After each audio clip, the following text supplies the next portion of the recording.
Hi hello అండి అందరికీ good morning అలాగే హ్యాపీ న్యూ ఇయర్ అండి. సో ఇది ఎర్లీ మార్నింగ్ అనేది నేను బ్లాగ్ స్టార్ట్ చేశాను అనమాట. సో ఇక్కడ ముగ్గేయడం కోసం ఇక్కడ నేను రంగోలీ ఆల్రెడీ తీసి పెట్టుకున్నాను. సో వాటిని చూస్తున్నాను అనమాట ఏమేమి కలర్స్ ఉన్నాయని చెప్పేసి. సో ఇక్కడ మార్నింగ్తో నిద్ర లేచి నేనైతే ఇక్కడ రంగోలీ వేసేసాను. ఈ ముగ్గు ఎలా ఉందో కామెంట్లో నాకు చెప్పండి. అండ్ ఇక్కడ అందరూ అయితే నైటే వేసేసారు, బట్ నేనైతే వేయలేదనమాట.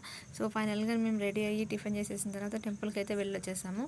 సో టెంపుల్కి వెళ్ళొచ్చాక ఇక్కడ ఇది వచ్చేసి నేను ఈ డ్రెస్ ఆల్రెడీ యూట్యూబ్ ఛానల్లో అప్లోడ్ చేస్తున్నాను ఫుల్ వీడియో. సో టెంపుల్ నుంచి వచ్చే దారిలో మేము ఇక్కడ బిర్యానీ అనేది పార్సల్ తెచ్చేసుకున్నాము. సో ఎందుకంటే టైం ఆల్రెడీ 1:30 అవుతుందన్నమాట. సో ఇంక వచ్చి మనం లంచ్ అనేది ప్రిపేర్ చేయాలి కాబట్టి సో బయట నుంచి పార్సల్ అనేది తెప్పించేసుకున్నాను. అండ్ మీరందరూ న్యూ ఇయర్ ఎలా సెలబ్రేట్ చేసుకున్నారు, ఎక్కడికి వెళ్ళారో నాకు కామెంట్ సెక్షన్లో మెసేజ్ చేయండి. సో ఇక్కడతో నేను వీడియో అయితే ఎండ్ చేస్తున్నాను. ఇంకా నైట్కి వచ్చేసి నేను ఎగ్ రైస్ చేసుకున్నాను అనమాట, అలాగే స్వీట్ మిక్చర్ అండ్ ఆనియన్స్ అనమాట. సో ఇక్కడతో వీడియో అయితే నేను ఎండ్ చేస్తున్నాను. అండ్ ఈ వీడియో మీకు నచ్చినట్లయితే ప్లీజ్ మన ఛానల్ లైక్ చేసి ఫాలో చేసి అలాగే సబ్స్క్రైబ్ చేయండి. Thank you for watching. Bye.